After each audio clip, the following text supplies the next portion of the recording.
Gente, boa noite. Meu nome é Henrique, sou lá da Academia da Fé, lá da Tijuca. Agradecer primeiro o convite à pastora, agradecer o irmão aqui que foi me buscar lá em casa.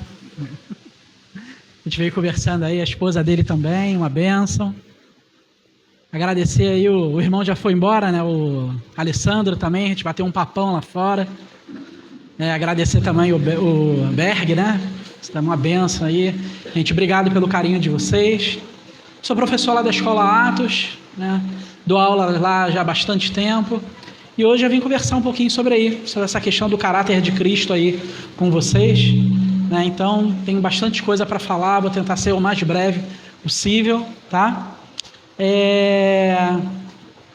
Primeira coisa que a gente precisa entender para que nós venhamos a ter o caráter de Cristo é saber que eu tenho que deixar que Jesus Cristo trabalhe na minha vida para que Ele venha crescer e eu venha diminuir. Quanto mais eu abro o meu coração para a palavra, mais essa palavra é instalada dentro de mim. E quando essa palavra se instala dentro de mim, ela começa a fazer uma transformação dentro da minha vida. Os meus comportamentos são mudados a partir do momento que eu me abro para essa palavra. E essa palavra ela traz uma transformação, o que nós chamamos de aperfeiçoamento. 2 Coríntios capítulo 3, versículo 18, diz assim: porque nós olhamos como espelho a glória do Senhor, e nós somos transformados por Ele de glória em glória, ou seja, de tempos em tempos, nós somos transformados. Quanto mais eu me adentro à palavra de Deus, mais essa palavra ela começa a me mudar. Eu não faço esforço para mudar, eu deixo que a palavra ela me mude. Vamos lá, vamos conversar um pouquinho aí sobre aprendendo a ter o caráter de Cristo. Vamos lá, começando, gente, a gente precisa ser influenciadores de pessoas e não somente manipuladores dela, né? Hoje em dia as pessoas estão querendo manipular umas às outras, mas a gente não está aqui para manipular ninguém, a gente está aqui para ser uma influência para a sua vida. O apóstolo Paulo diz em 1 Coríntios capítulo 11, versículo 1, ele fala assim: sede, pois, meus imitadores, como eu também sou de Cristo. Paulo, ele poderia muito bem falar, sede imitadores de Cristo, como também eu sou. Mas Paulo, ele traz para a primeira pessoa. Ele fala assim, vocês querem ver Jesus Cristo? Olhem para a minha vida, porque eu imito a Cristo. É o que nós, como mestres, pastores, professores, apóstolos, evangelistas, profetas, apóstolos, enfim, é o que nós queremos passar para a sua vida, que nós sejamos influências para você. Então, 1 Coríntios capítulo 11, versículo 1, Paulo ele chama a responsabilidade para ele. Sede, pois, meus imitadores, como eu também sou de Cristo. Filipenses capítulo 4, versículo 9, o que vistes, o que recebestes, e vistes istos em mim, isto praticai, e o Deus de paz será convosco. Então o apóstolo Paulo, ele não joga a responsabilidade para Cristo, ele joga a responsabilidade para ele. O caráter de Cristo ele vai começar a ser evidenciado ao mundo a partir do momento que eu começo a viver a palavra. Eu vivo a palavra de Deus ela se instala dentro de mim e as pessoas que estão lá fora vão começar a ver pequenos Cristos. Mateus capítulo 5, versículo 16. Assim também brilha a vossa luz diante dos homens, para que vejam as vossas boas obras e glorifiquem ao vosso Pai que está nos céus. Filipenses capítulo 2, versículo 15, para que vos torneis irrepreensíveis, sinceros, filhos de Deus, no meio de uma geração pervertida e corrupta, no qual resplandeceis como luzeiros neste mundo. Se o mundo lá fora quiser ver Jesus Cristo, vai ter que ver através das nossas vidas. A minha vida, ela precisa espelhar o caráter de Cristo. Então a gente vai conversar um pouco sobre isso. Como que a gente vai espelhar o caráter de Cristo, não somente em palavras, mas em ação. Tiago capítulo 1, versículo 22. Tornai-vos, pois, praticantes da palavra, e não somente ouvintes, enganando-vos a vós mesmos. Então somos instrumentos nas mãos de Deus, gente, no meio secular e no meio da igreja. No meio da igreja eu preciso ser instrumento, mas lá fora eu preciso ser também. A igreja é a eclésia, ela significa os chamados para fora, não os chamados para dentro. Falar aqui para vocês, para mim, é chover no molhado. Eu tenho que falar para as pessoas lá fora. Porque eu falar aqui para vocês, eu estou edificando o corpo. Eu falar lá fora, eu estou salvando e trazendo mais pessoas para esse corpo. O evangelista Alessandro, ele falou uma frase de Agostinho de Hipona, que ele fala assim: pregue a todo tempo, se necessário, abra seus lábios. Nós temos que ter consciência que nas nossas vidas, muitas vezes, a única Bíblia que as pessoas vão ver lá fora e vão ler são as nossas vidas. A pessoa nunca vai ler uma Bíblia, mas ela vai ler a minha e você todos os dias. Se o meu caráter, a minha atitude forem deturpados, o Evangelho de Cristo lá fora também é deturpado.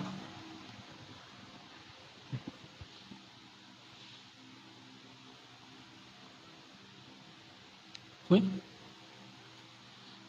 Sabermos que ministerialmente seremos provados por Deus para exercer o nosso chamado. Então é algo, gente, que se você quiser um dia exercer o chamado de Deus, se prepara, você vai ser provado. Você vai ser provado nas suas atitudes, tanto aqui dentro, tanto lá fora. 2 Coríntios, capítulo 8, versículo 23. É bom procedermos honestamente, não somente diante de Deus, mas também diante dos homens. Atos, capítulo 24, versículo 16. Atos capítulo 24, versículo 16 vai dizer assim: é bom termos a consciência tranquila, não somente diante de Deus, mas também diante dos homens. Ou seja, a nossa consciência, o nosso proceder não tem que ser ético e moral somente aqui dentro, mas principalmente lá fora. Então a gente tem que tomar cuidado, gente, para a gente não ser como palhaços contando a verdade aí fora. Eu vivo muito aqui dentro, mas lá fora eu não tenho uma prática. Vai ser igual o palhaço contando a verdade. O que acontece com o palhaço contando a verdade? As pessoas riem. Está contando a verdade? Está contando a verdade. Mas as pessoas lá fora estão rindo. É o que acontece hoje muito no meio da nossa sociedade. A gente vai pregar o evangelho e as pessoas riem. Por causa do mau testemunho que está sendo colocado aí em rede social, no trabalho, na escola, no nosso trabalho. Então, gente, é bom procedermos honestamente, não somente diante de Deus, mas também diante dos homens, para que a gente não seja como um palhaço contando a verdade. Um ministério bem-sucedido se faz primeiro de dentro para fora, não de fora para dentro. Deus primeiro ele vai ter que trabalhar o teu interior, para depois estar te colocando externamente, te evidenciando para a sociedade aí fora, para que justamente você seja uma Bíblia aberta, para que quando as pessoas olharem para você e falarem assim: cara, tem algo diferente na vida dessa pessoa. Eu não sei o que é, mas esse cara é diferente. Eu quero saber. É a oportunidade que nós vamos ter de falar do Evangelho de Jesus Cristo. É a oportunidade que nós vamos ter de testemunhar da vida dele. Então você consegue defender a sua fé? Né? Como está a sua leitura da palavra? A leitura da palavra, gente, tem tudo a ver de nós colocarmos para fora o caráter de Cristo. Porque se eu não conheço a Jesus, como é que eu conheço o caráter dele? 2 Timóteo 2,15: procura apresentar-te a Deus como varão, obreiro aprovado, que não tem de se vergonhar e maneja bem a palavra da verdade. É necessário que nós venhamos a conhecer a palavra de Deus. Assim, conhecendo a palavra de Deus, eu começo a exalar o aroma de Cristo, eu começo a exalar quem Ele é verdadeiramente. É muito mais, gente, do que orarmos em voz alta, é muito mais do que termos emoções afloradas à flor da pele, é nós conhecermos a palavra. Gente, hoje aí fora está difícil. Hoje, dentro das faculdades, eu converso com muita gente que estuda em faculdade. Gente, a galera não consegue defender a fé porque a galera não conhece. Entende uma coisa, a Bíblia ela é dividida em Antigo e Novo. Se tem testamento, tem herança. Se tem a herança, tem um Quem são esses herdeiros? Nós somos esses herdeiros. Se eu não conheço a palavra de Deus, eu não tenho como ter acesso às promessas que foram delegadas para cada um de nós. Romanos capítulo 8, versículo 17, vai falar que nós somos herdeiros de Deus e co-herdeiros em Cristo Jesus. Ou seja, eu tenho uma herança, mas se eu não conheço essa herança, eu não tenho como tomar posse dela. Salmo capítulo 1, versículo 1, bem-aventurado o homem que não anda no conselho dos ímpios, não se detém no caminho dos escarnecedores. Antes, seu prazer está na lei do Senhor e na sua lei ele medita de dia e de noite. O nosso prazer está em meditar na palavra de Deus, porque quando eu medito eu tenho acesso às promessas. Hoje nós estamos vendo irmãos nossos na fé apanhando aí fora. Eu só posso tomar posse daquilo que eu conheço. Aquilo que eu não conheço eu não tenho como tomar posse. Se eu não tenho conhecimento sobre cura, eu vou viver doente. Se eu não tenho consciência de ser próspero, eu vou viver endividado. Se eu não tenho conhecimento do que é ter uma vida de relacionamento, amigos, casamento, quebrada, caída, é porque eu não tenho o conhecimento daquilo que a palavra me diz. A palavra ela tem aproximadamente 1.600 promessas para o homem, divididas de Gênesis a Apocalipse.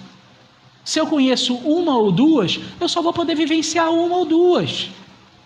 Então, como é que está a nossa vivência na palavra? Josué, capítulo 1, versículo 8.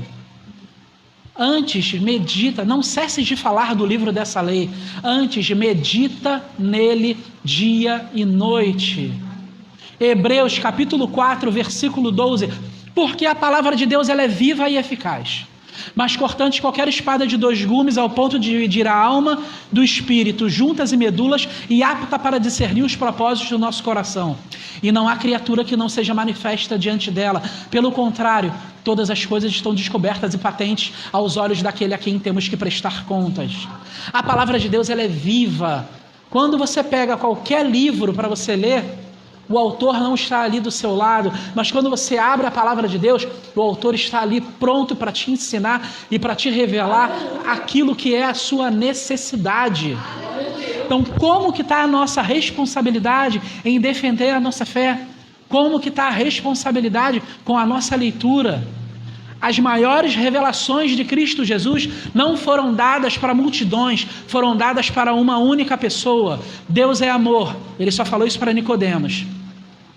Foi registrado, veio para nós. Misericórdia, arrependimento. Lucas capítulo 18, Lucas capítulo 19. Vai falar de Zaqueu, arrependimento, e o cego de Jericó. Timeu, filho de Bartimeu. Senhor, tem misericórdia de mim. Senhor, tem misericórdia de mim. Discípulo, Senhor, esse homem está importunando a gente. Ele chega para ele, vem cá meu filho, o que queres que eu te faça? Eu quero ver, então veja. Misericórdia. Ele só falou para ele. A necessidade dos devocionais para que Deus possa nos revelar as suas grandiosidades, está ali o segredo. Muitas vezes nós negligenciamos os nossos devocionais, os nossos momentos a sós com Deus, para a gente esperar só a igreja nos alimentar. Gente, vir à igreja é pouco. Vir à igreja, pouco, é o menor. Você precisa ter uma vida diária, aonde quer que você vá, não só dentro da igreja, mas fora dela também. Então é necessário que a gente conheça a palavra de Deus. João capítulo 17, versículo 17. Santifica-os na verdade, porque a tua palavra, Senhor, é a verdade. Salmo 119, versículo 96. Tenho visto, Senhor, que toda perfeição tem seu limite. Todavia, o teu mandamento é ilimitado. Quanto amo a tua lei, ela é a minha meditação todos os dias. Os teus mandamentos me fazem mais sábios do que os meus inimigos, porque aqueles eu tenho sempre comigo.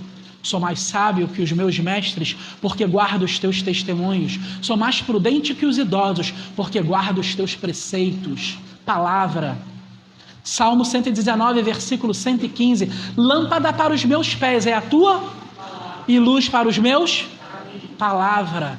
Como que está a nossa vida de palavra? Como aperfeiçoarmos o nosso caráter em Cristo Jesus? Passa aí. 13 conselhos práticos, depois eu coloquei até outros. 13 conselhos práticos para que nós homens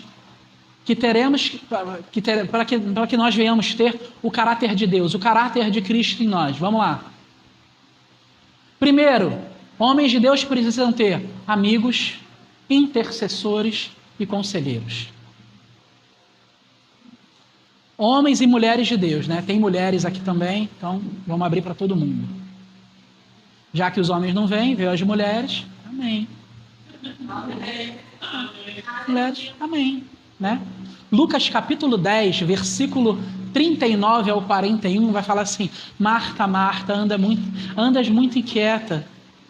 Maria, tua irmã, está prestando atenção aqui em tudo. Uma coisa te é necessária. Maria, pois, escolheu a melhor parte, e esta não lhe será tirada. Vocês escolheram a melhor parte, e isso não vai ser tirado de vocês. Escolham sempre a melhor parte, palavra. Homens e mulheres de Deus precisam ter amigos, intercessores e conselheiros. É esse tipo de gente que frequenta a tua casa. É esse tipo de gente que você abre a porta da tua casa para amigos, intercessores e conselheiros. O resto, não. Não há mais tempo para perder tempo. Pessoas que entram na sua casa têm que entrar nessa batida. Amigos, pessoas que intercedam por nós e pessoas que nos aconselhem segundo a palavra. Amém? Vamos lá. Outra coisa, o teste das pequenas coisas. Quer ter o caráter de Cristo? Quer exercer o ministério? Se prepara, vai ser testado nas pequenas coisas primeiro. Lucas capítulo 16, versículo 10. Quem é fiel no pouco é fiel no muito.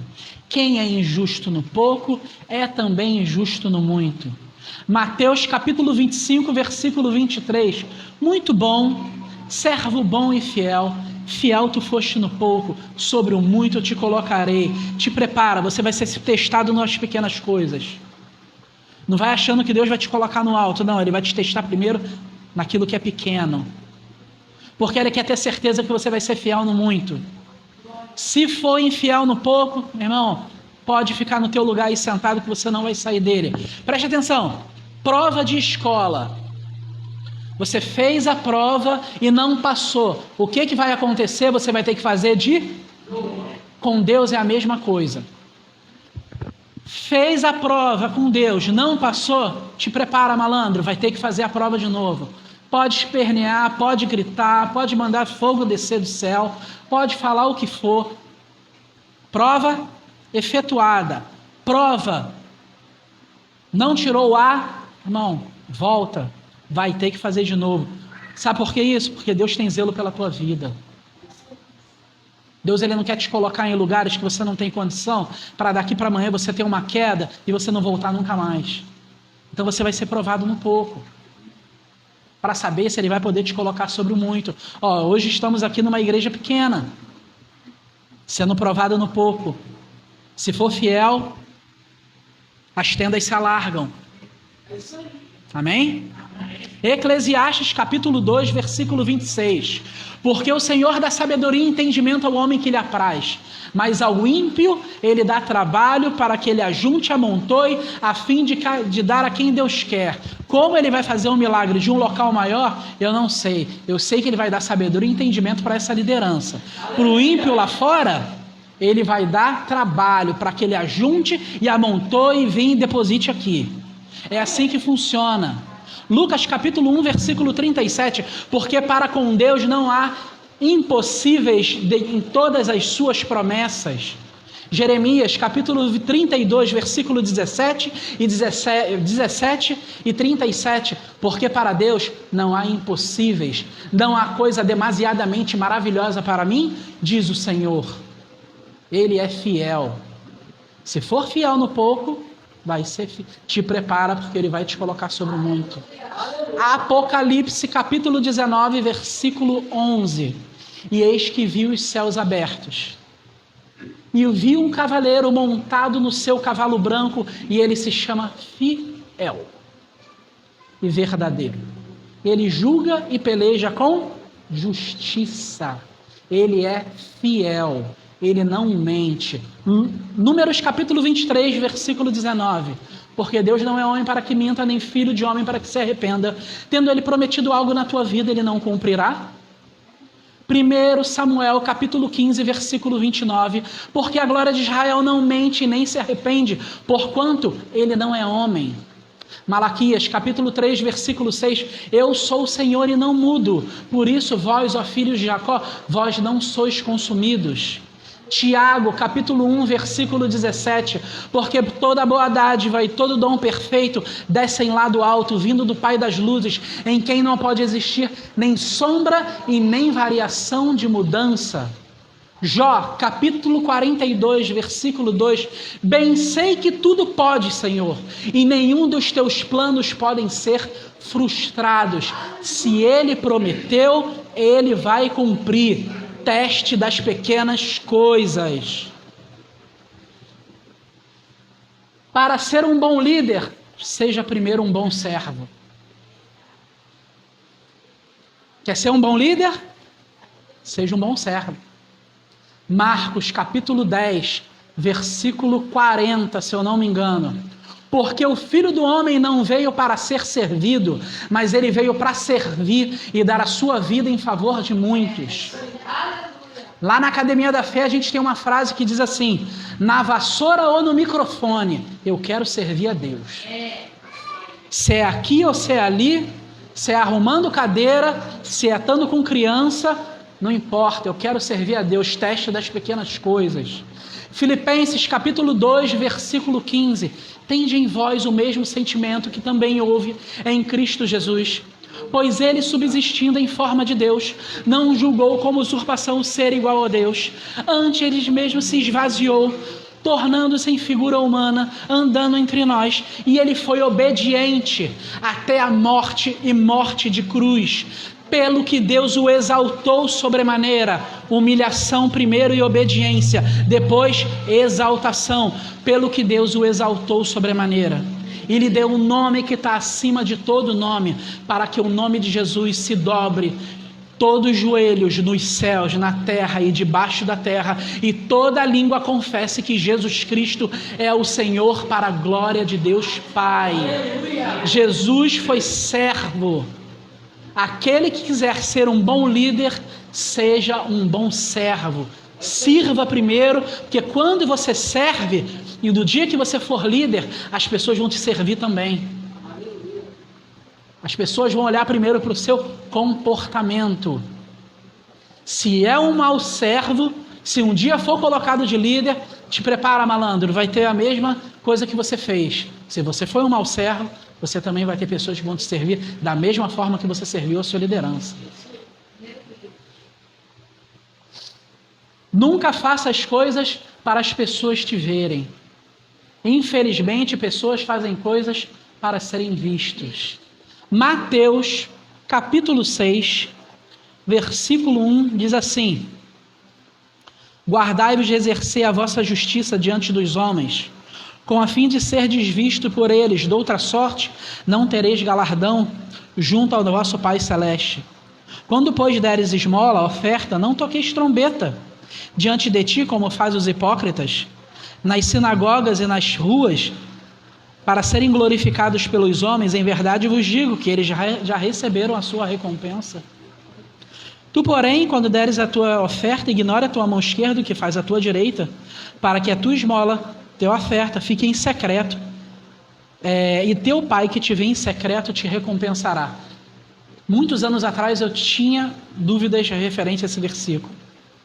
E uma vez o Espírito Santo me falou. Falei: Henrique, o significado desse versículo é o seguinte: aquele que faz as coisas para as pessoas verem, ele já ganhou a recompensa dele, é o aplauso dos homens. Porque de mim ele não ganhou nada. Ele só ganhou o aplauso daqueles que estavam em volta.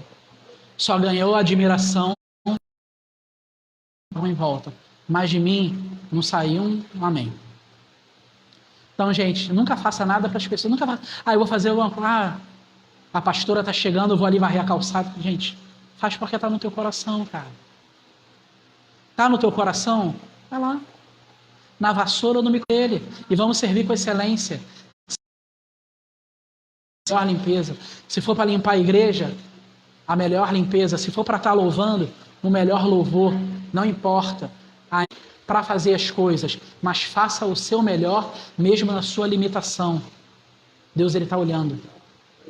Quando você está na porta da igreja, quando você está recebendo alguém, ou quando você está cuidando de alguém, cara, Deus passou os olhos dele em toda a igreja e Ele viu você, pessoa apta para cuidar daquela pessoa que se achegou a você, apta para estar ali na porta recebendo as pessoas.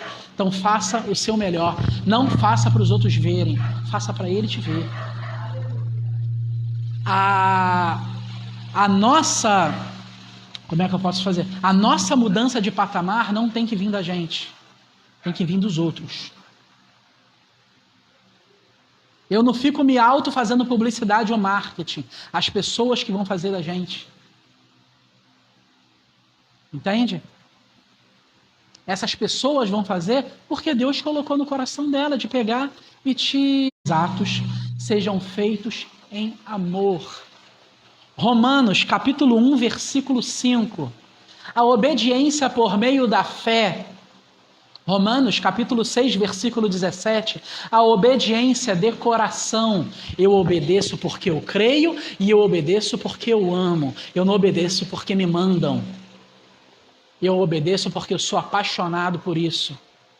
E nessa minha paixão, eu creio que as coisas vão dar certo. Efésios, capítulo 3, versículo 20. Ora, aquele que é poderoso para fazer infinitamente mais, segundo aquilo que pedimos ou pensamos, conforme o seu poder que opera em nós. Isaías, capítulo 55, versículo 8. Porque os meus pensamentos não são os vossos pensamentos, nem os meus caminhos são os vossos caminhos, diz o Senhor. Porque assim como os céus são mais altos do que a terra, assim são os meus pensamentos maiores que os vossos pensamentos, e os meus caminhos maiores que os vossos caminhos. Assim como desce a chuva e a terra e para lá não tornam, sem primeiro dar semente ao que semeia e pão ao que come, assim é a palavra que sair dos meus lábios, não voltará para mim vazia. Os pensamentos do Senhor são mais altos, são mais sublimes. É você chegar para mim e falar assim: Henrique, eu tenho um sonho. E Deus te responder: eu tenho infinitamente mais daquilo que você pensa ou daquilo que você imagina. O seu pensamento é limitado, o meu é eterno. Amém? Vamos lá. Gerenciar tempo e conflitos, sem desequilibrar as nossas emoções. Igreja são pessoas. Gente, igreja é uma panela de pressão. Tá? Igreja é uma panela de pressão. Repetindo, temos que gerenciar o nosso tempo e conflitos, sem desequilibrar as nossas emoções. Porque a igreja, cara, é uma panela de pressão. E você vai ser provado nisso aí. Gálatas capítulo 5, versículo 22. Porque o fruto do Espírito é amor, paz, alegria, bondade, benignidade, fidelidade, mansidão, domínio próprio. E contra estas coisas não há lei.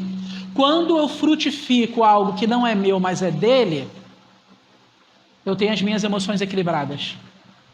Eu sou uma pessoa amável, eu sou uma pessoa que eu busco sempre a paz, eu sou uma pessoa boa, eu sou uma pessoa fiel, eu tenho mansidão, eu tenho domínio próprio. João capítulo 15, versículo 5. Eu sou a videira e vós os ramos. Aquele que estiver em mim e eu nele, esse vai dar muito fruto, porque sem mim nada podeis fazer. Para que você possa produzir o fruto, você precisa estar nele. Quando você está nele, você começa a produzir o fruto. João capítulo 15, versículo 7. Se vós estiverdes em mim, e as minhas palavras estiverdes em vós, pedirei o que quiser, e vos será feito. Mas precisa estar nele. Quando você está nele, você produz o fruto, você é uma pessoa que tenha as suas emoções equilibradas, cara, você consegue, como líder, você consegue, como um bom servo de Cristo, gente, a gerir pessoas dentro da igreja, que é uma panela de pressão, gente. Cada um tem, olha, eu atendo pessoas na igreja. Toda segunda-feira, eu estou na minha igreja, lá a gente faz atendimento para os membros da igreja. E eu faço esses atendimentos lá. Gente, é uma panela de pressão. É gente de Ribeirão Preto, é de Caxias, é Niterói, é Tijuca, é Niterói 5 de Julho. Não. Cada um com a sua história, cada um com a sua pressão. E a gente tem que ter isso aí bem instalado dentro da gente. Porque se a gente não tiver isso instalado dentro da gente, vai acontecer o que acontece com muitos pastores aí fora, cara. Os caras estão quebrando. Porque eles não estão tendo sabedoria emocional na palavra para gerir essa panela de pressão. Então, se eu não tenho o fruto do Espírito aflorado dentro de mim, eu não suporto o ministério. Não consigo suportar o ministério. E o fruto do Espírito na nossa vida, gente, faz total sentido no caráter de Cristo.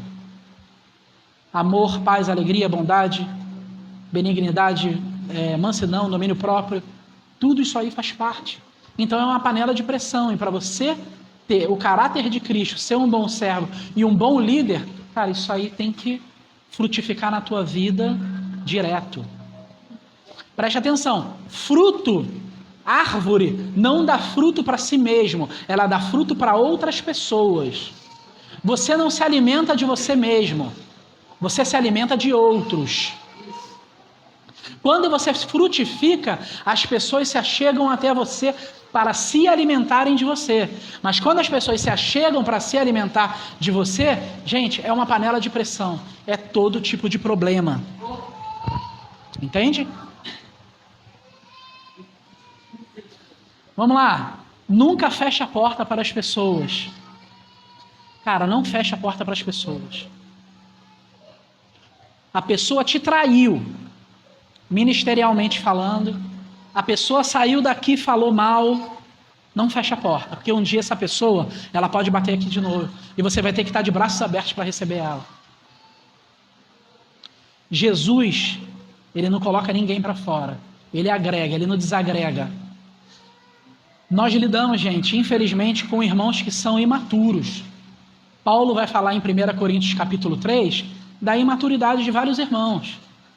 Paulo, quando escreve a carta aos Coríntios, ele está escrevendo para uma igreja que era imatura, mas que tinha todos os dons ministeriais. Mas Paulo olha para ela e fala assim, olha, vocês têm todos os dons, mas vocês são imaturos. Vocês são crianças em Cristo Jesus. Queria dar comida sólida para vocês, mas eu não posso. Não, vocês não têm condições de suportar. Sinais e prodígios não são sinônimos de espiritualidade. Prática da palavra é sinal de espiritualidade. Sinais e prodígios são ferramentas distribuídas pelo Espírito Santo e ele distribui da forma que ele quer, do jeito que ele quiser, e ele não tem que pedir conselho para ninguém para fazer isso. Mas prática da palavra revela o caráter de Cristo. Então Paulo, quando escreve a carta aos Coríntios, ele está falando simplesmente para uma igreja que tinha todos os dons. Mas ele chega para ela e fala assim, vocês são imaturos. Vocês tinham que ser adultos, mas vocês são imaturos, eu vou ter que continuar dando leite para vocês. Então, gente, nunca feche a porta, porque você vai encontrar pessoas imaturas no meio do caminho, que de repente saíram daqui e daqui a pouco vão estar batendo aqui nessa porta de novo. Cara, você vai ter que estar com o coração aberto para receber, porque Jesus receberia. Jesus recebe, então a gente tem que receber também. Vamos lá. Pessoas chatas dentro da igreja moldam o fruto do Espírito dentro de nós. Cara, molda. Molda. Eu já tive casos de pessoas, cara, me esculhambarem. Pegarem mesmo, me esculhambar. Eu atendo muita gente de igreja. Uma vez estava atendendo, assim, muitos anos atrás, estava atendendo um casal, nem aqui do Rio de Janeiro é um casal de fora do estado. Esse casal eu estava atendendo e o marido me procurou falando assim, olha, eu vim aqui te procurei porque, cara, você é um cara da palavra. Eu pedi aí uma indicação e eu queria ser tratado por um cara da palavra. Eu falei, beleza, amigo, tu vem no lugar certo, é aqui mesmo. Senta aí, vamos embora. Ela sentou, começou a expor a vida dele lá. Aí eu falei, isso aqui está errado, isso aqui está errado. Começa a anotar aí. Comecei a dar os versículos para ele, pá. Pode colocar isso aí em prática. Primeiro vai vir o rebuliço na tua vida, você vai ver o inferno se instalando na tua casa, porque você está se posicionando agora. o inferno começou a se levantar dentro da casa dele. O cara não aguentou. Quando o cara não aguentou, ele veio para mim e falou: tu acabou com a minha família, cara, tu me destruiu. Aí eu falei: eu te destruí porque eu te dei a palavra. Beleza. Pegou, esculhambou lá, dentro do consultório, me esculhambou, pegou, saiu. 1 ano e meio depois, esse cara bate na minha porta. Mesma quinta-feira que eu atendo, ele bate na minha porta. Quando eu abri, eu vi o cara, falei: cara, não acredito, o cara vai fazer escândalo aqui. 1 ano e meio depois, não fiz nada, tô quieto na minha. Veio ele: cara, vem aqui para te dar um abraço e te pedir perdão. Porque realmente lá atrás você estava certo, cara. Tudo aquilo que tu falou, cara, é isso aí mesmo, cara. Palavra, não tem para onde correr. Gente, olha só, psicologia muda a pessoa, mas não transforma, tá? Sou psicólogo, atendo em clínica, mas eu não tenho o poder de transformar ninguém. O único que pode transformar é o Espírito Santo de Deus. Eu não consigo transformar ninguém. Eu consigo mudar um comportamento. Por A mais B te mostrar que o comportamento está errado e você mudar ele, mas eu não consigo. Eu tenho um problema com bebida, eu tenho um problema com cigarro, eu tenho um problema com droga. Cara, vou te mostrar por A mais B que isso aí vai te levar para o buraco. Tu vai até parar, mas eu não consigo tirar o gosto disso de você. Eu não consigo arrancar o gosto do álcool da tua boca, do cigarro, da droga. O único que pode fazer isso é o Espírito Santo. Eu não consigo. Eu posso ser uma muleta para a tua vida, mas Jesus é a cura. Amém? Ele é a cura. Sou apenas uma muleta na vida das pessoas que passam pela minha vida. Apresento a cura para elas. Muitas não aceitam. Muitas delas querem ficar com a muleta o resto da vida. Acontece, né? Mas é o que eu digo para as pessoas: beleza, quer ficar com uma muleta? Fica com uma muleta sadia, pelo menos. Não vai ficar batendo cabeça aí fora, nas mãos de pessoas aí, cara, vão querer te manipular aí para você ficar escravo delas aí o resto da vida. Mas na minha concepção, você tem condições de andar sozinho. Mas se você acha que não tem, beleza, vem aí, vamos lá. Vamos caminhar junto, então. Então, gente, pessoas chatas dentro da igreja moldam o fruto do Espírito dentro de nós. Quando ele veio e me afrontou, a única coisa que eu disse para ele, falei assim: cara, eu te amo em Cristo Jesus, não só você, mas a sua família também. Tá? Deus te abençoe. 1 ano e meio depois o cara foi lá, bateu lá na minha porta e pediu perdão. Entende? O aparente tempo ministerial no deserto. Gente, caráter de Cristo vai te ensinar muitas vezes esse tempo no deserto, cara.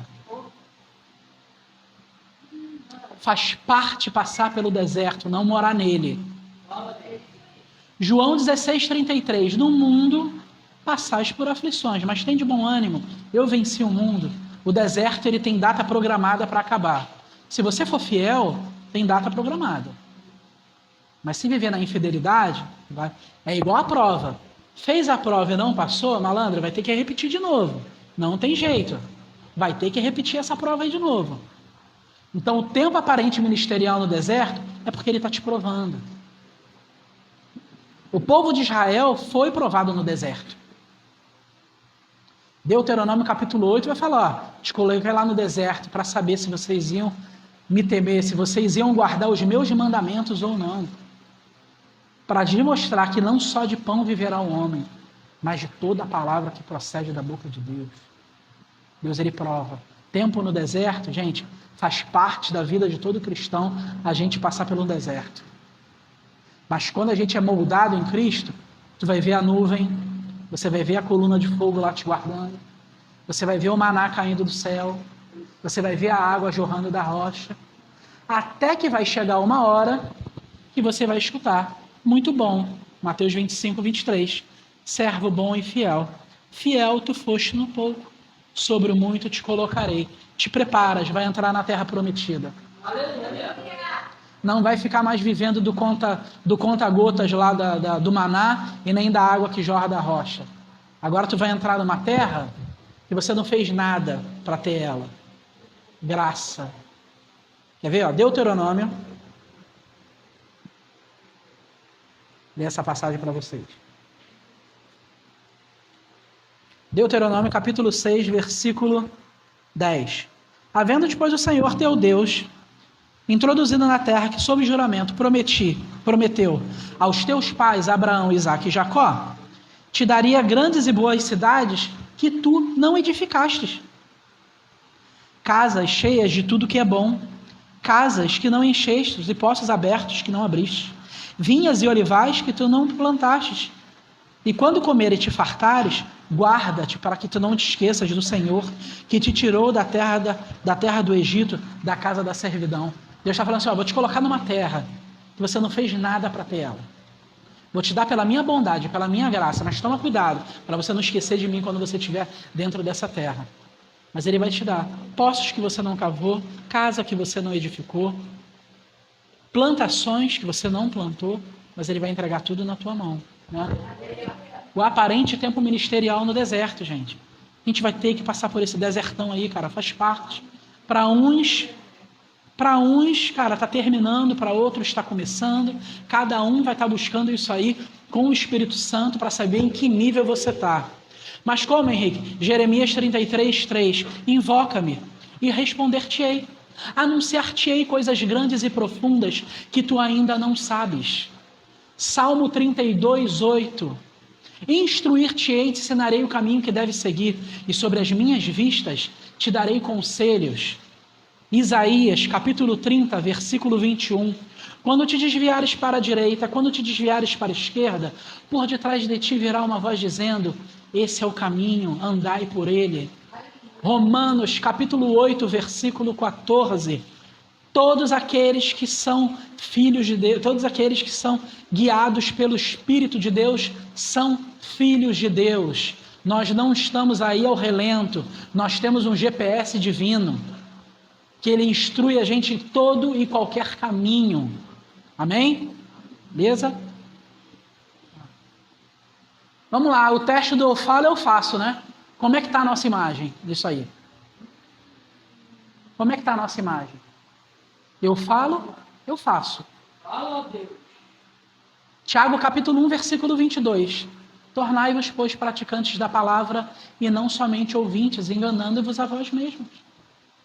Mateus capítulo 7, versículo 21. E muitos naquele dia dirão, Senhor, nós expulsamos demônios em Teu nome, nós curamos enfermos em Teu nome, nós fizemos maravilhas em Teu nome, e eu lhes responderei, nunca vos conheci, apartai-vos de mim, vós que praticais a iniquidade. Pois todo aquele que ouve as minhas palavras e as pratica, será comparado a um homem prudente que edificou a sua casa sobre a rocha. Vieram os rios, vieram os ventos, e deram com ímpeto contra aquela casa, e ela não caiu, porque ela estava firmada sobre a rocha. Todo aquele que ouve as minhas palavras, mas não as põe por prática, a quem compará-lo-ei? Compará-lo-ei a um homem prudente, que edificou a sua casa sobre a areia. Vieram os rios, bateram os ventos, e deram com ímpeto contra aquela casa, e ela caiu, e grande foi a sua ruína. Eu falo, eu faço. Não é só teoria, evangelho é prática. Deuteronômio capítulo 28, versículo 1. Se atentamente ouvires a voz do Senhor teu Deus, tendo cuidado de guardar todos os mandamentos que hoje vos ordeno, o Senhor teu Deus te exaltará sobre todas as nações da terra. Se ouvirdes a voz do Senhor teu Deus, virão sobre ti, recairão sobre ti todas essas bênçãos. Depois você lê lá Deuteronômio 28, você vai ver lá todas as bênçãos que Deus... Primeiro ele fala, se atentamente ouvires a voz do Senhor teu Deus, tendo cuidado de guardar, ou seja, de praticar tudo aquilo que Ele nos ordena, nos orienta, o Senhor teu Deus te exaltará sobre todas as nações da terra.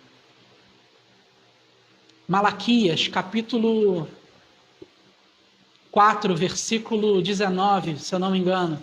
Então vereis outra vez a diferença entre o justo e o perverso, daquele que serve e daquele que não serve a Deus. Tem que ter diferença.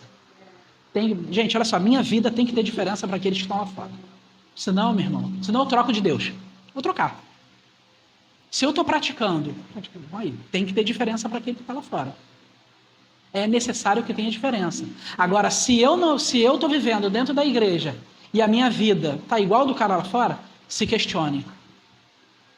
Comece a fazer um questionamento dentro de si. Porque alguma coisa aí não está ajustada. E é necessário que isso se ajuste para que você mude de patamar. É a questão da prova. Se não passou, vai ficar lá. Vai ficar 40 anos na igreja, vai ficar o tempo que foi. Deus não vai te passar. Na vida a gente dá jeitinho, com Deus não tem jeitinho. Vamos lá, o teste do perdão. Cara, isso aí é algo que pega e é algo que trava a vida de muito homem e mulher de Deus. Perdoar vem da palavra doar. Quando eu perdoo, estou doando algo para uma pessoa, e isso necessariamente não quer dizer que ela mereça aquilo. Eu estou doando porque eu sou bom. Eu estou doando porque eu me pareço com Ele. Quando eu perdoo, eu pareço com Jesus Cristo, porque Jesus Cristo perdoa. Quando eu retenho perdão dentro de mim, essa imagem, esse espelho, ele começa a ficar manchado. Porque você não está exalando, você não está espelhando a face do Pai. Não estou dizendo para você que perdoar tem que voltar a ser o camaradão, o melhor amigo da praça, não é nada disso. É você colocar uma pedra sobre o assunto, vida que segue. Não precisa ser a pessoa que vai frequentar a tua casa, nem nada. Malandro, te perdoo o que você fez. Cara, beleza, vamos continuar nossas vidas, mas não tem necessidade de amizade profunda. Mas você precisa perdoar. Porque quando você perdoa, você espelha o caráter de Cristo. Jesus nos perdoa, cara, diariamente, de tanta besteira que a gente faz. Então a gente precisa perdoar também. Senão, preste atenção. Falta de perdão é um veneno que você toma achando que o outro vai morrer. E quem vai morrer é você. Vou repetir. Falta de perdão é um veneno que você está tomando achando que o outro vai morrer. Mas quem está morrendo é você. Cara, sonda isso aí dentro do seu coração, que se você tiver alguma coisa, cara, falta de perdão retém cura, retém prosperidade, saúde. Quantas pessoas aí fora têm câncer e não sabe por quê? Quando eu começo a atender a pessoa e você vê o coração da pessoa, cara, só mágoa, só ressentimento, só falta de perdão, só querendo vingança. E a pessoa tá indo. E o outro tá lá, postando foto no Instagram, viajando, não tá nem aí para você. Tá nem aí, tá viajando, tá tirando selfie, tá tirando foto não sei aonde, fazendo vídeo, tu tá lá. Oh, é fulano de tal, não sei o que. Cara, libera, bota isso para fora. Teste do coração corrigível e ensinável. Cara, isso aí é para todos nós. Tudo que está aqui é para todos nós. Mas, cara, teste do coração corrigível e ensinável. É você ter o teu coração aberto, que você pode errar alguma vez na sua vida e alguém vai vir te corrigir, cara. E não tem essa coisa de ficar magoadinho, não. Gente, passamos dessa parada aí. O diácono chamou minha atenção, a pastora chamou minha atenção, o pastor chamou minha atenção, o evangelista chamou minha atenção. Cara, a gente tem que ter o coração corrigível e ensinável. Cara, você pode até estar certo. Tenha o coração corrigível e ensinável. Estou chamando a tua atenção por causa disso, disso, disso. Você pode ter até a razão. Cara, abre teu coração. Tá bom, você me perdoa. Fala nada. Tá bom, você me perdoa. Não foi isso que eu quis, que eu tinha intenção. Ou desculpa se eu me expressei mal. Teste do coração corrigível e ensinável. A gente tem que ter esse coração corrigível e estar ensinando. Ninguém sabe tudo, gente. Ninguém sabe tudo. A gente está aqui para aprender. Estamos aqui para nós sermos aperfeiçoados. 2 Coríntios 3:9 vai falar de um aperfeiçoamento. Efésios capítulo 4, versículo 10 vai falar de aperfeiçoamento. Mateus capítulo 5, versículo 48 vai falar assim: sede vós perfeitos, assim como o vosso Pai Celeste é também perfeito. Ou seja, processo de aperfeiçoamento. 2 Coríntios 3:18, e nós olhamos como o espelho, vemos a glória do Senhor. Nós somos transformados de glória em glória, aperfeiçoamento. Não existe ninguém perfeito. Nós estamos nos aperfeiçoando. Isso não me dá carta branca para ficar pecando. Ah, porque eu estou sendo aperfeiçoado, então eu não tenho direito de errar. Não, eu sou um ser inteligente, eu posso ver o erro do outro e não cometer aquilo que o outro está realizando. Né? Teste do tempo. O Deus que dá a visão, cara, ele dá a provisão. É isso aí. O Deus que dá a visão, ele dá a provisão também. Se Deus ele deu uma visão na tua vida, se posiciona no que ele está te falando, porque ele vai te dar a provisão também disso aí tudo. Isaías 64, versículo 4. Porque desde a antiguidade não se viu com os olhos, nem se percebeu, nem se ouviu com os ouvidos um Deus além de ti, que trabalha por aqueles que nele esperam. Eu trabalho posicionado naquilo que ele me falou. Salmo 110, versículo 1. Disse o Senhor ao meu Senhor, assenta-te à minha direita, até que eu ponha os teus inimigos por estrado dos teus pés. É você chegar para Deus e falar assim, Senhor, eu tenho uma situação que eu preciso resolver. Deus chegar para você e falar assim, meu filho, assenta-te à minha direita, até que eu ponha todos esses teus inimigos por estrado dos teus pés. Sentar, posicionamento, descanso. Salmo 40, versículo 1. Esperei confiantemente pelo Senhor e se inclinou para mim quando clamei por socorro. Isaías 40, versículo 28. Não sabes, não ouvistes? Que o Senhor, o Criador dos fins da terra, não se cansa e não se fadiga? Ele faz forte ao cansado e renova as forças daquele que não tem nenhum vigor. Os jovens se cansam e os mancebos exaustos caem, mas os que esperam no Senhor renovam as suas forças, sobem com asas como de águia, correm e não se cansam, caminham e não se fadigam. Abacuque, capítulo 2, versículo 1. Pôr-me-ei na minha torre de vigia, colocar-me-ei sobre a fortaleza e esperarei.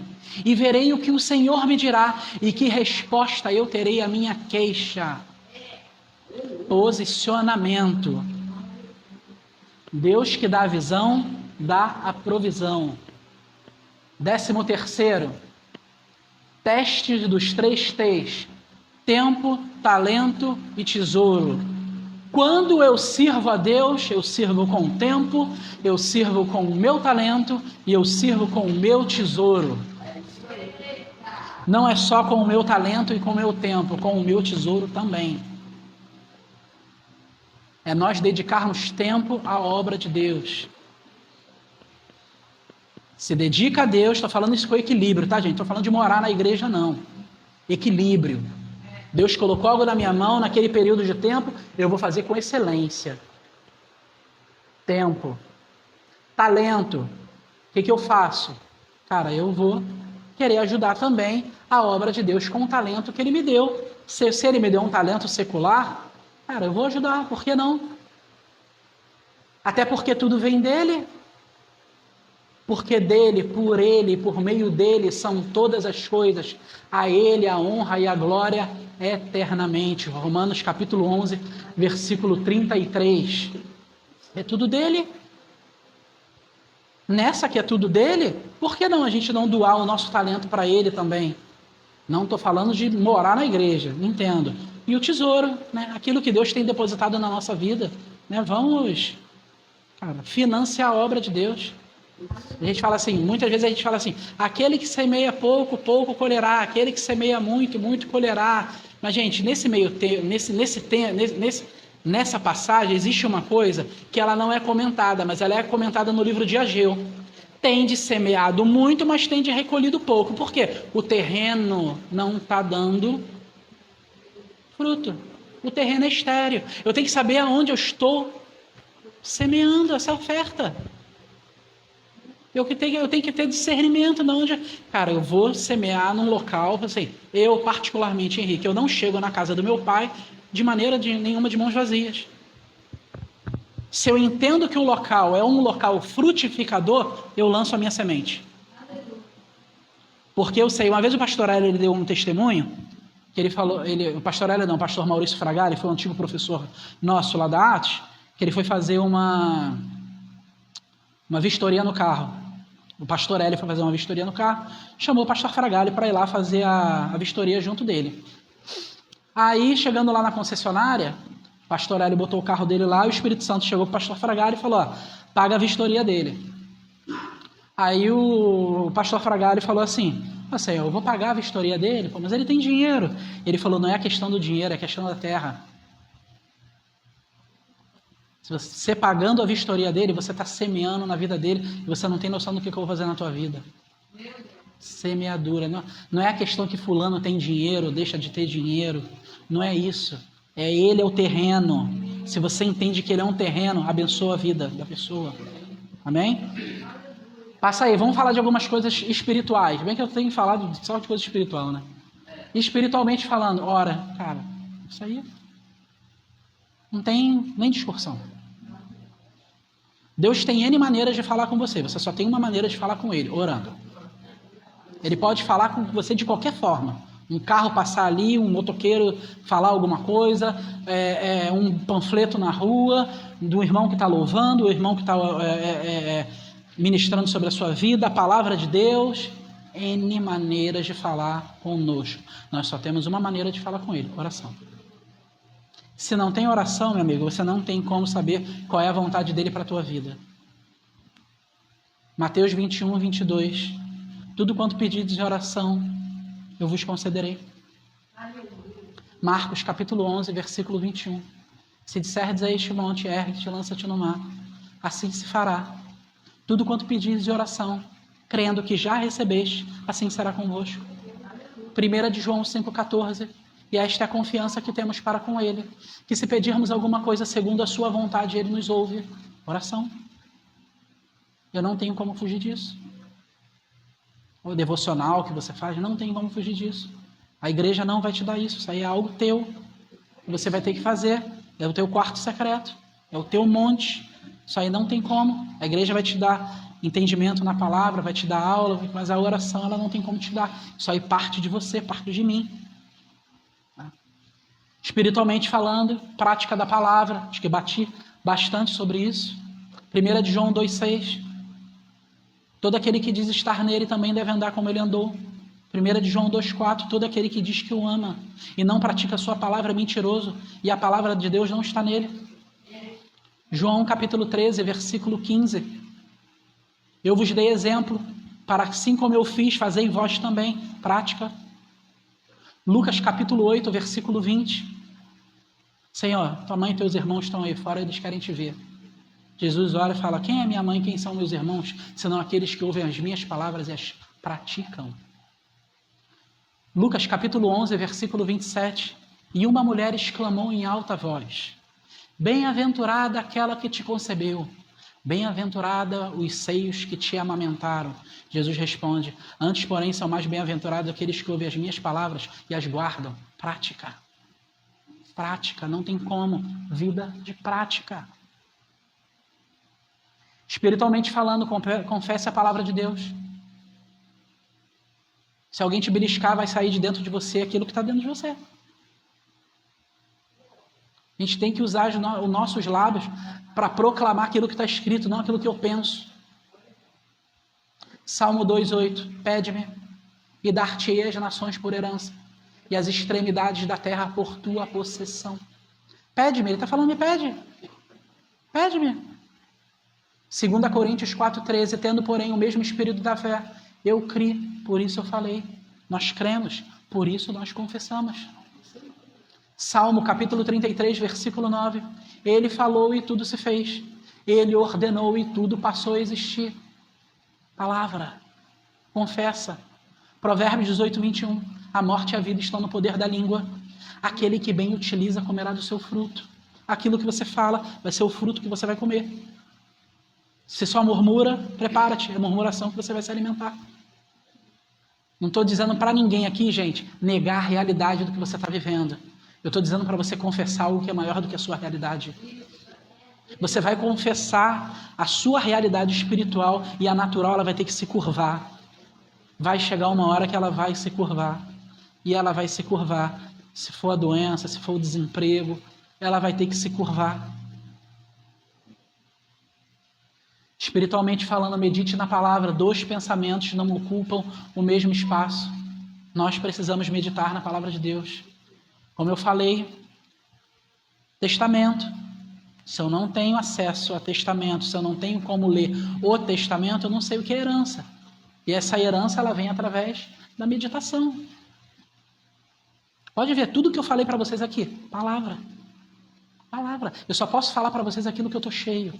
Palavra. Palavra. Salmo capítulo 1, versículo 1. Bem-aventurado o homem que não anda no conselho dos ímpios, não se detém no caminho dos pecadores, nem se assenta na roda dos escarnecedores. Antes seu prazer está na lei do Senhor, e na sua lei ele medita de dia e de noite. Salmo 119, versículo 71. Foi-me bom ter passado pela aflição, para que aprendesse os teus decretos. Para mim vale mais as tuas palavras do que milhares de ouro e de prata. Salmo 119, versículo 49. Acho que é 49. Deixa eu só confirmar, porque esse salmo é muito poderoso. Salmo 119, 49, isso. Lembra-te da promessa que fizeste ao teu servo, no qual tem me feito esperar. O que me consola na minha angústia é isso, que a tua palavra me vivifica. Aleluia. Salmo 119, versículo 105. Lâmpada para os meus pés é a tua palavra e luz para os meus caminhos. Palavra. Salmo 119, versículo 130. A exposição à tua palavra esclarece e dá entendimento aos simples. Salmo 119, versículo 140. Puríssima é a tua palavra, por isso o teu servo a estima. Salmo 119, versículo 147 ao 149. Me antecipo às vigílias noturnas para que medite nos teus mandamentos. Palavra, palavra, palavra, palavra. Sem palavra, a gente não dá. A gente está vivendo os dia a dia aí, essas últimas palavras. Se não tiver palavra, vai ficar para trás. Para a gente terminar, espiritualmente falando, cara, jejua. Jejuar até de coisas prazerosas e pagar um preço de estar em comunhão com Deus. Não é só o jejum de comida não, sabe? É jejum de você até fazer coisas que você gosta, né? Isso aí o Espírito Santo me falou. Falou assim, Henrique, quer ter mais da minha presença? Abre mão de coisas que você gosta. Aí Jesus foi lá e tocou no futebol, que eu gosto de jogar. Bota de lado o teu futebol, Henrique. Você quer me buscar mais? Você está dizendo o que quer mais de mim. Então vamos ver se você me ama. Deixa de lado o teu futebol. Falei, caraca, Senhor, futebol. Caramba, futebol. Falei, beleza, vou colocar de lado. Botei de lado e o tempo do futebol é palavra. Palavra, palavra. Eu não sei o que você tem de prazeroso na sua vida. Muitas vezes você pode estar abrindo mão disso aí, jejuando. Não estou falando que é para sempre não, tá, gente? Mas estou falando que Deus ele vai querer acrescentar coisas na sua vida. Amém? Amém. Beleza? Amém. Gente, agradeço pela oportunidade, agradeço a pastora pelo convite, tá? Espero ter suprido aí as necessidades de vocês, né? Vamos ficar de pé para a gente orar, para a gente terminar, né? Porque amanhã tem culto, né? O povo precisa ir para casa também. Eu nem sei se esse é o horário normal de vocês terminarem, mas eu acho que deu para falar tudo. Nada, tem a dona Patroa tá lá em casa, tá? As gêmeas estão esperando. Gente, vamos orar então. Gente, foi maravilhoso estar aqui com vocês. Foi uma bênção, fui muito edificado de estar aqui com vocês e poder compartilhar um pouco daquilo que Deus tem ministrado na minha vida sobre o caráter de Cristo para a vida de vocês também. Vamos orar então. Senhor Deus e Pai, em nome de Jesus, muito obrigado, Espírito Santo. Espírito Santo, eu te agradeço, Pai, eu te agradeço pela oportunidade de ter vindo aqui, Senhor, em Nova Iguaçu, Senhor, estar aqui nessa igreja tão amada por Ti, Senhor, estar recebendo o carinho desses irmãos, Pai, muito obrigado, Pai. Quero te pedir, Senhor, que venha abrir os corações, Senhor, dos meus irmãos. Senhor, que essa palavra, Senhor, ela venha ser plantada dentro do coração de cada um aqui, Pai. E que ela venha frutificar, Senhor, a 30, a 60 e a 100 por um, Pai. Que não seja somente mais uma palestra, que não seja somente mais uma pregação, Senhor, mas que seja algo que venha transformar a vida dos meus irmãos, Senhor. Da mesma forma que eu também fui transformado, é o que eu desejo para a vida dos meus irmãos. Abençoa essa liderança, Senhor. Abençoa os colaboradores daqui, Senhor, os diáconos, os servos que fizeram esse evento acontecer, Pai. Muito obrigado, Espírito Santo. Derrama as tuas bênçãos sobre os teus filhos, Pai. Abre as janelas dos céus, Pai. Em nome de Jesus, faz essa igreja, Pai, vivenciar, Pai, algo que eles nunca vivenciaram, Pai. Em nome de Jesus, nós oramos num nome que está acima de todo o nome, Pai. Muito obrigado, Pai. Em nome de Jesus. Amém e amém. Dá uma salva de palmas aí.